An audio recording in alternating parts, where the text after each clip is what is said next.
Champions boat league presidents trophy ഒന്നാം സ്ഥാനം വിയ്യപുരത്തിന്, രണ്ടാം സ്ഥാനം കാരിച്ചാലിന് ലഭിച്ചു. വിവരങ്ങൾ നൽകാൻ രാജ്കുമാർ ചേരുകയാണ്. രാജ്കുമാർ, മൈക്രോ സെക്കൻഡുകളുടെ വ്യത്യാസത്തിലാണ് വിയ്യപുരം ഒന്നാമതായി ഫിനിഷ് ചെയ്തത്. എങ്ങനെയാണ് മത്സരത്തിന്റെ വിവരങ്ങൾ?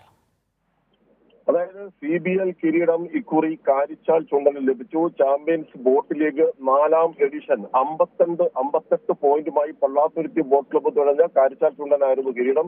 25 ലക്ഷം രൂപയും ട്രോഫിയുമായിരുന്നു സമ്മാനം. അതേസമയം പ്രസിഡന്റ് ട്രോഫി ഒന്നാം സമ്മാനം വിയ്യപുരത്തിനും പ്രസിഡന്റ് ട്രോഫി രണ്ടാം സ്ഥാനം കാരിച്ചാലിനുമാണ് ലഭിച്ചത്.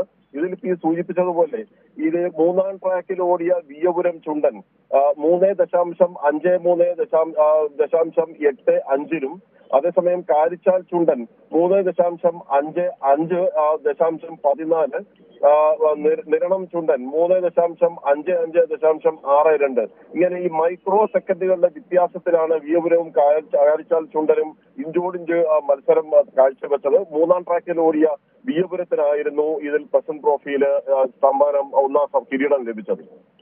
ശരി, രാജ്കുമാറാണ് വിവരങ്ങൾ നൽകിയത്.